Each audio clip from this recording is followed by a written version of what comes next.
7 रङ एउटै आकृति, हरेक दिन फरक प्रस्तुति। कार्यक्रम इन्द्रेणी।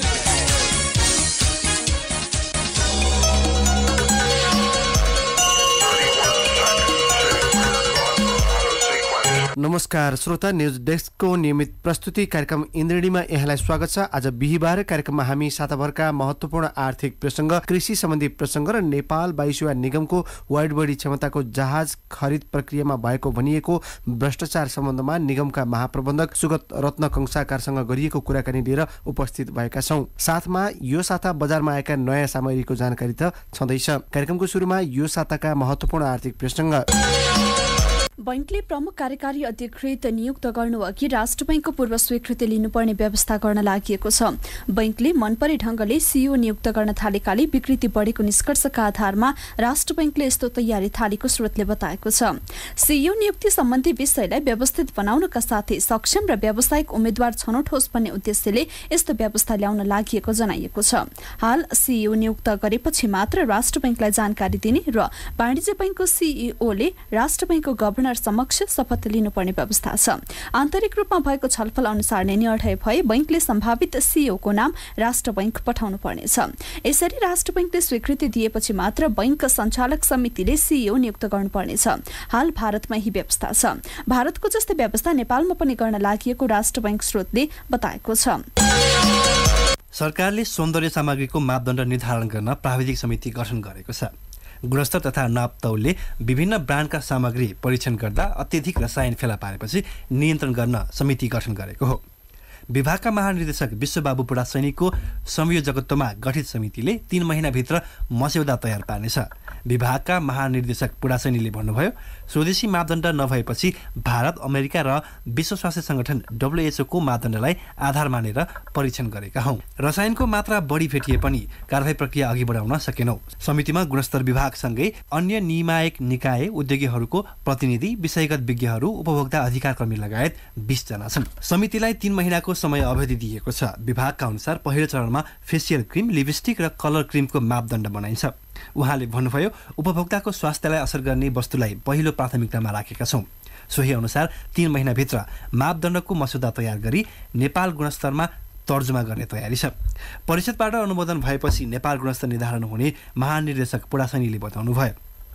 यसअघि विभागले 66 ब्रान्डका सौन्दर्य सामग्रीको परीक्षण गर्दा अधिकांशमा रसायन फेला परेको थियो। स्वदेशी तथा आयातित सौन्दर्य सामग्री परीक्षण गर्दा सिसा, मर्करी, क्रोमियम, टिटानियमको मात्रा मापदण्डभन्दा बढी रहेको पाइएको हो। विभागले तयार पारेको प्रतिवेदन अनुसार WHO ले स्किन क्रिममा मर्करीको मात्रा 1 ppm मात्रै तोकिए पनि 13,954 ppm सम्म भेटिएको छ। राष्ट्रिय योजना आयोगले 25 वर्षभित्र उच्च आय भएको विकसित मुलुकको सूचीमा नेपाललाई पुर्याउने लक्ष्य राखी दीर्घकालीन सोच ल्याउने भएको छ। सो लक्ष्य सहितको नेपालको दीर्घकालीन सोच विक्रम सम्मत 2100 को मस्यौदा तयार गरिसकेको छ। मस्यौदामाथि आयोगको पूर्ण बैठकमा प्रधानमन्त्री, मन्त्रीहरू, योजना आयोगका अधिकारी र सरकारका सचिवहरूबीच छलफल भइसकेको छ। आयोगका अध्यक्ष तथा प्रधानमन्त्री केपी शर्मा ओलीको उपस्थितिमा भएको सो छलफलमा प्रस्तुत मस्यौदा अनुसार विक्रम सम्मत 2100 मा नेपालीको कुल राष्ट्रिय प्रतिव्यक्ति आय 12,500 पुग्नेछ। सो आय भएपछि मुलुक उच्च आय भएको विकसित मुलुकको सूचीमा पुग्नेछ। आयोगको यो लक्ष्यलाई योजनाविदहरूले महत्वाकांक्षी र पूरा गर्न असम्भव भनी टिप्पणी गरेका छन्। आयोगले प्रस्तुत गरेको सोचको मस्यौदा अनुसार विक्रम सम्मत 2078 मा अतिकम विकसित मुलुकबाट स्तरोन्नति हुनेछ। त्यतिबेला नेपालीको कुल राष्ट्रिय प्रतिव्यक्ति आय 1,500 अमेरिकी डलर हुनेछ। त्यसको 9 वर्षपछि अर्थात् 2087 मा उच्च मध्यम आय भएको मुलुकमा नेपाललाई पुर्याइनेछ। संयुक्त राष्ट्रसंघले लागू गरेको दिगो विकासका लक्ष्यहरू पनि सोही वर्ष पूरा हुनेछन्। कुल राष्ट्रिय आय भने 4,100 अमेरिकी डलर पुग्ने मस्यौदामा उल्लेख छ। त्यसपछिको 13 वर्षमा नेपाल उच्च आय भएको विकसित मुलुकमा पुग्ने दाबी आयोगको छ। आयोगका उपाध्यक्ष पुष्पराज कँडेलले भन्नुभयो, असम्भव भए पनि सम्भव बनाउने हो। लक्ष्य पूरा गर्न केही आधारहरू तयार भइसकेको उहाँले बताउनुभयो। उहाँले भन्नुभयो, यसै वर्ष हामी 7.9% को आर्थिक वृद्धि दर हासिल गर्दैछौँ। अर्को आर्थिक वर्षबाट दोहोरो अङ्कको आर्थिक वृद्धि दर हासिल हुनेछ।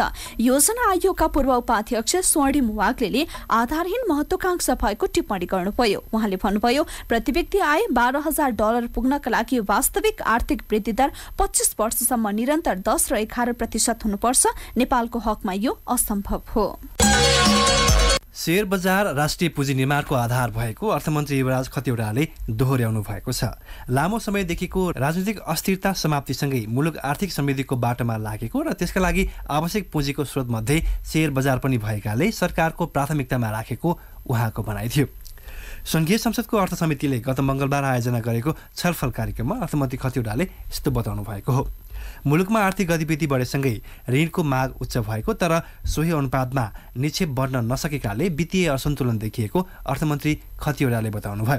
उहाँले भन्नुभयो, ब्याज दरमा तीव्र उतार चढाव आयो, यसबाट पुँजी बजार पनि प्रभावित देखियो। वित्तीय असन्तुलन र पुँजी बजारको वास्तविक अवस्था अध्ययन गर्न एक टोली गठन गरिएको छ। पछिल्ला 3 वर्ष यता मुलुकले निरन्तर उच्च आर्थिक वृद्धि हासिल गरिरहेको जनाउँदै उहाँले भन्नुभयो, उद्योगको क्षमता उपयोग बढेको, आयात बढेको लगायत कारण बजारमा ऋणको माग उच्च भयो। हालसम्म अपेक्षित रूपमा पुँजीगत खर्च बढ्न सकेन, यसकारण वित्तीय असन्तुलन देखियो। बजारमा देखिएको सो समस्या अल्पकालीन भएकाले हतोत्साहित नहुन उहाँले लगानीकर्तालाई आग्रह गर्नुभयो।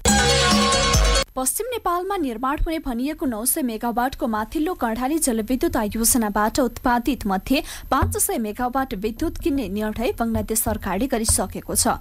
आयोजना विकास सम्झौता PDA गरेको 4 वर्षभन्दा बढी हुँदा पनि भारतीय कम्पनी GMRले लगानीको स्रोत जुटाउन भनिसकेको छैन। आयोजना निर्माणका लागि वित्तीय व्यवस्थापन गर्न GMRलाई दिएको समय असोज 2 गते नै सकिएको छ।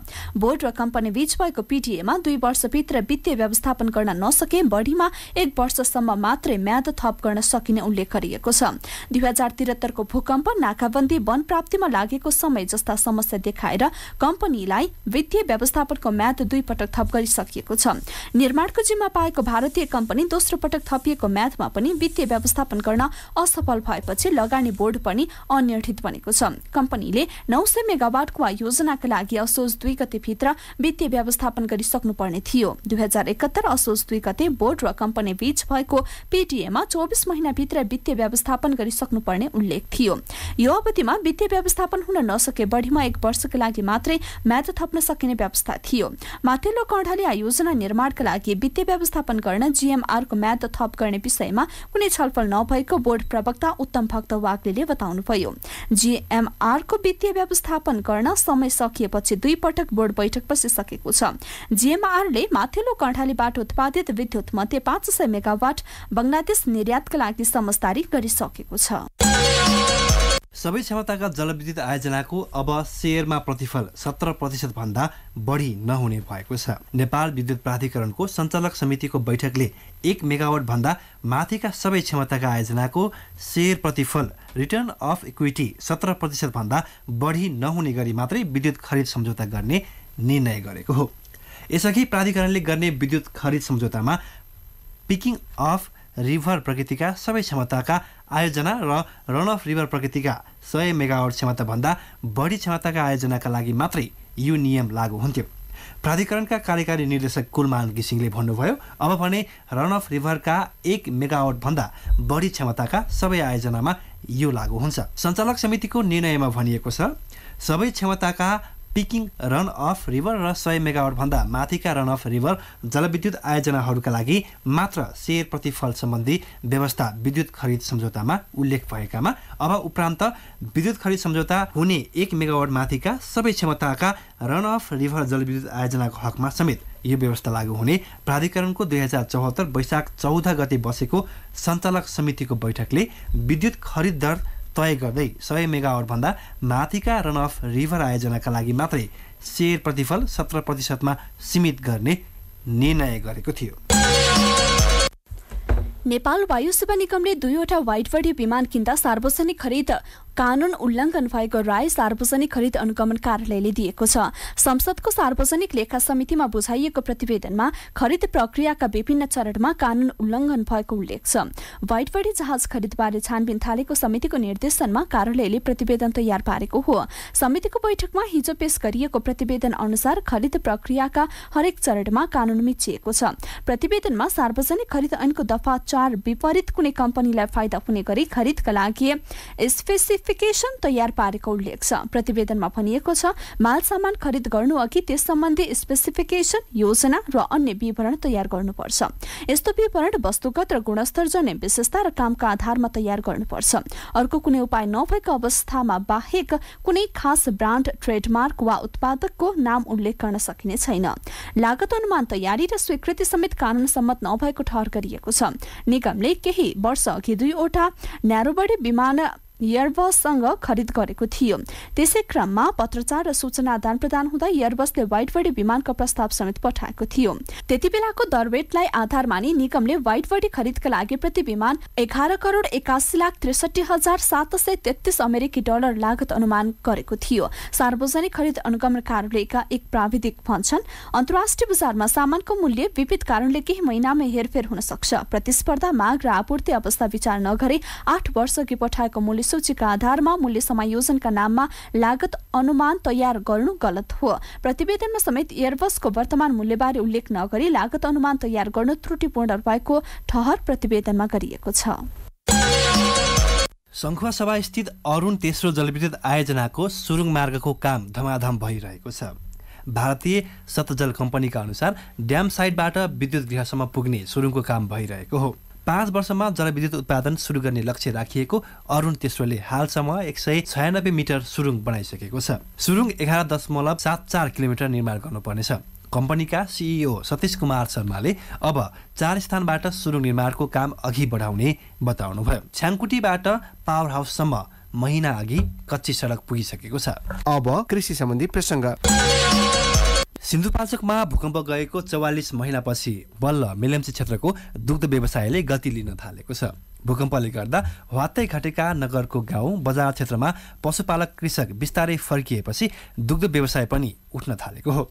भूकम्पबाट विस्थापित पशुपालक धमाधम पुनः जुट्न थालेपछि अत्यधिक दूध सङ्कलन हुन थालेको 27 वर्षदेखि दूध सङ्कलन गरिरहेका इन्द्रमणि दाहालले बताउनुभयो। इन्द्र दुग्ध डेरी उद्योगका प्रोपाइटर दाहालले भन्नुभयो पहिले भन्दा दुग्ध व्यवसायले क्रमशः फड्को मार्दै गइरहेको छ। दुध उत्पादक फर्कदैछन्। भूकम्प लगतै 60 कृषक मात्र रहेकोमा अहिले आफ्नो डेरीमा दुध ल्याउने कृषक 120 पुगेको उहाँले सुनाउनुभयो। इन्द्र दुग्ध डेरीबाट मात्र 1400 लिटर दुध दैनिक काठमाडौँ आउने गरेको छ। दाहालले भन्नुभयो मेलम्ची नगरबाट मात्रै मासिक रूपमा झन्डै 2 करोड बराबर मूल्यको दुध राजधानी पुग्ने गरेको छ।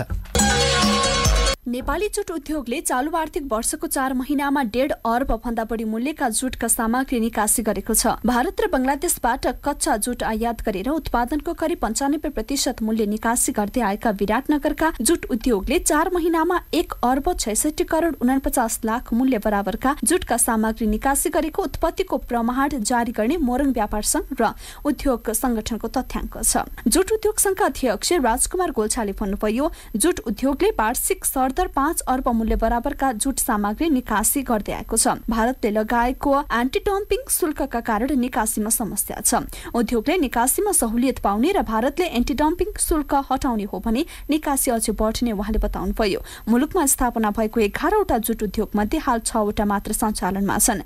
ती उद्योगले धागो, सुतली, हेसिन र स्याकिङ क्लोथ निकासी गर्दै आएका छन्। तथ्याङ्क अनुसार अरिहन्त मल्टिफाइबर्सले 4 महिनामा सबैभन्दा बढी 79 करोड 11,21,000 मूल्य बराबरका जुट सामग्री निकासी गरेको छ।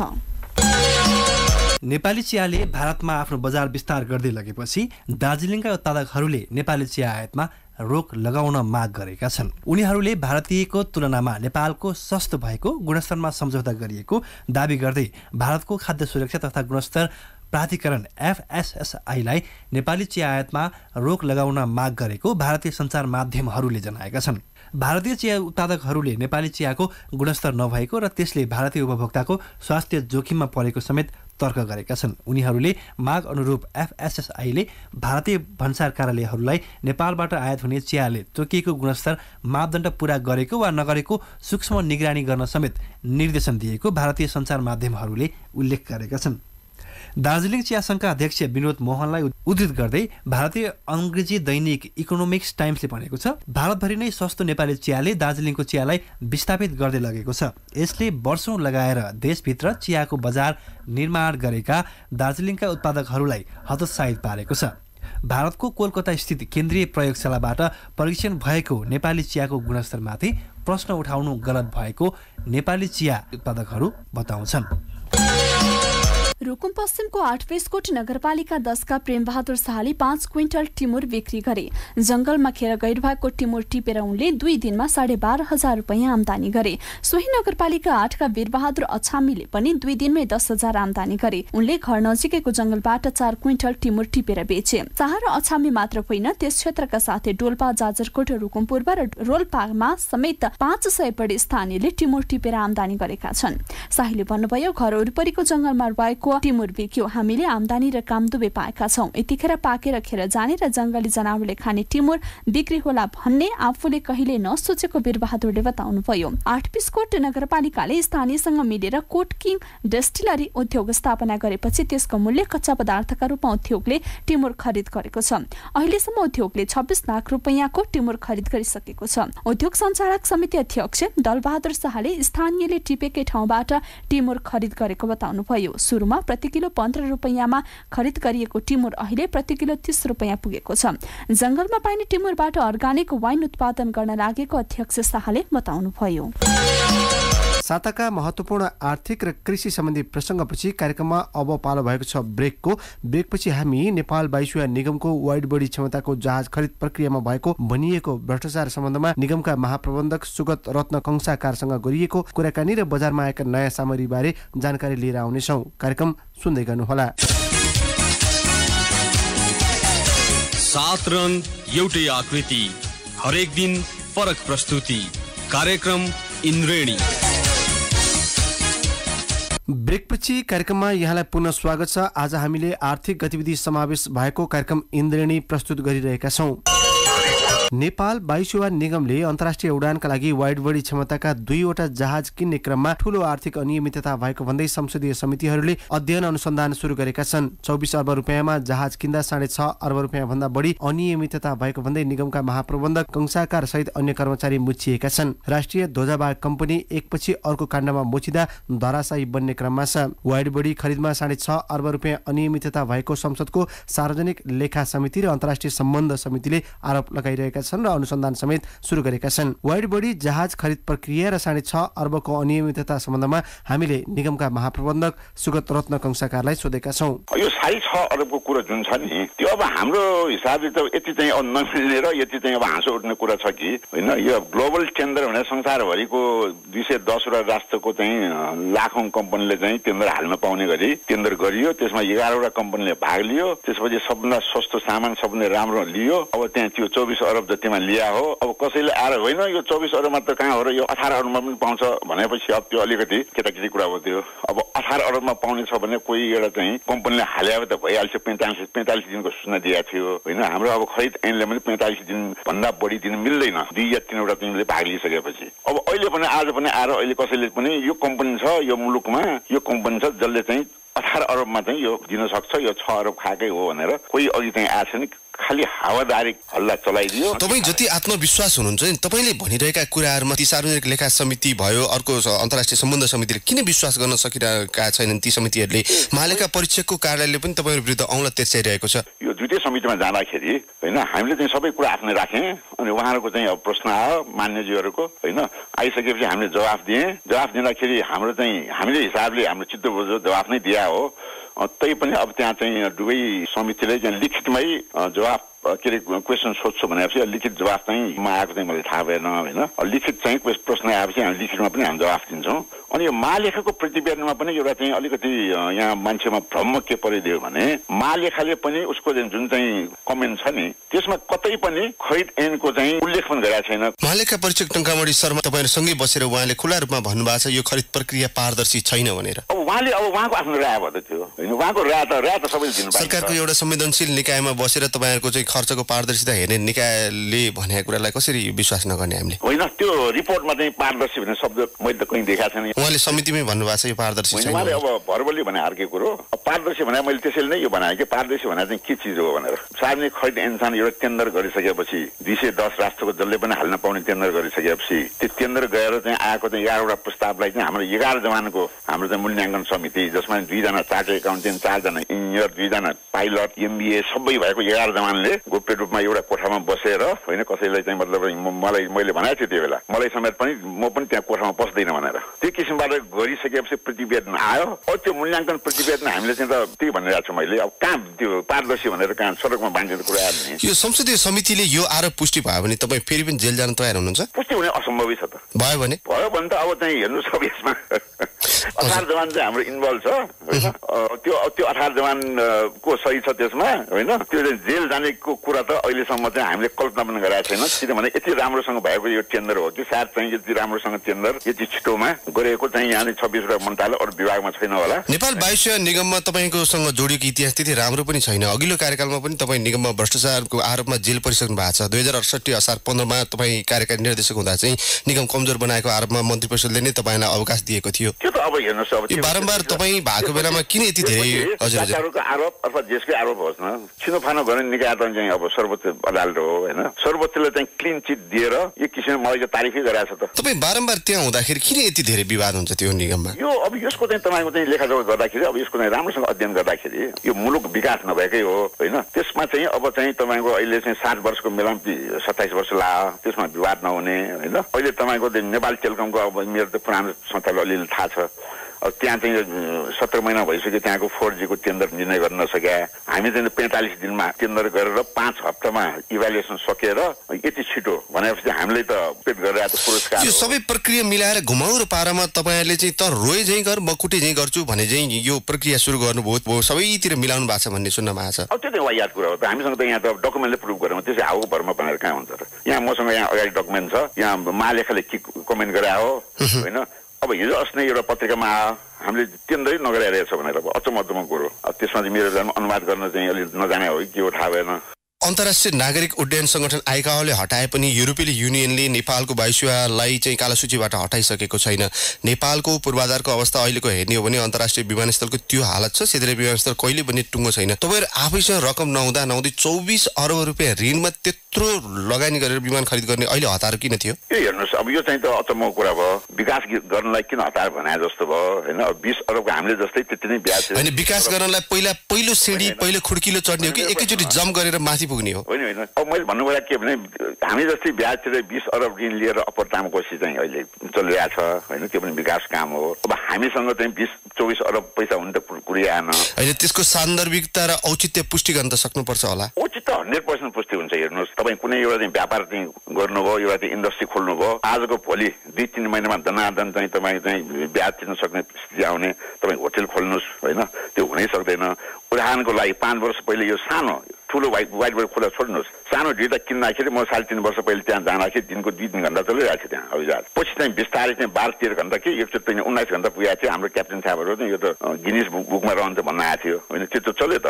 तपाईले यो खरिद प्रक्रिया गर्दाखेरि न्यारो बडी किन्दाखेरि चाहिँ तपाईले एयरबसबाटै किन्नुभयो तर वाइड बडी किन्ने बेला झन् बिचौलिया तर्फ लाग्नुभयो यो कारण चाहिँ के हो? हाम्रो विनियामले दुईटा क्लज एउटा नयाँ विमान खरिद गर्ने 1 नम्बरको क्लज छ एक भनेर होइन त्यसमा जाँदाखेरि अहिलेको चाहिँ त्यो विनियाममा जाँदाखेरि निर्माता कम्पनीहरूले भाग लिन सकिने भनेर छ। त्यसमा गएपछि चाहिँ त बोइङले चाहिँ भाग लिन निश्चित छ त। अब त्यो बोइङले भाग लिएर चाहिँ अहिले चाहिँ साँच्चै चाहिँ बोइङ दुईटा किन्नु पर्यो भने त यो निगमलाई त बन्द गरेर भइहाल्ने आज दुईटा वाइट बडी के अरे एयरबस किन्ने भनेर एभिएसन फिल्डमा त मैले त्यही भन्दै छु कि त्यो गरेको खण्डमा त 210 राष्ट्रको हजारौं एयरलाइन सबभन्दा स्मार्ट एयरलाइन चाहिँ हामी हुन्छौँ अहिले बोइङ किनभने कुनै हालमा चाहिँ बोइङले चाहिँ भाग लिनु पनि नपाउने नै गरे हो त अहिले त्यो गर्दाखेरि 1 नम्बरमा जाने नहुने भयो।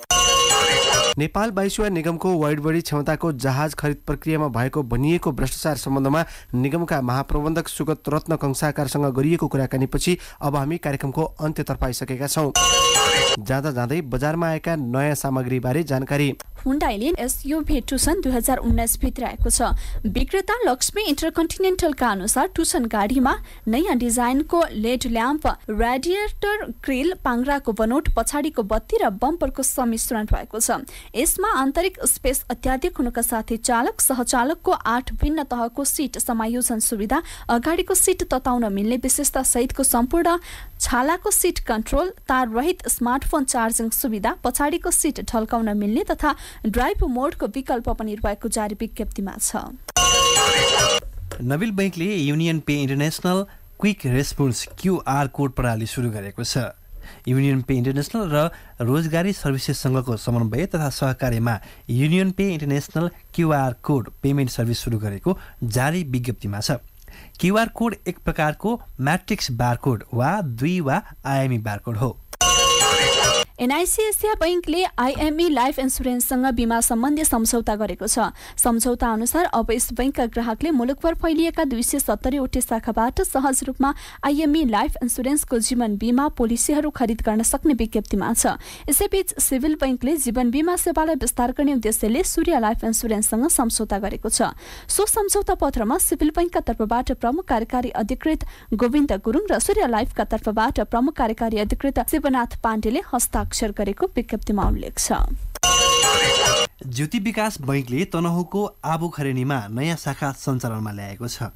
हाल बैंकले 81 वटा शाखा कार्यालय तथा 22 वटा एटिएम मार्फत सेवा उपलब्ध गराउँदै आएको जारी विज्ञप्तिमा छ। हवस् त यिनै प्रसङ्गसहित आर्थिक गतिविधि समेटिएको कार्यक्रम इन्द्रेणी आजलाई यति नै। इन्द्रेणीका अन्य प्रसङ्ग लिएर भोलि हामी कार्यक्रममा फेरि आउनेछौँ। आजको कार्यक्रमबाट न्युज डेस्कका सबै साथीहरूलाई बिदा दिनुहोस्। नमस्कार।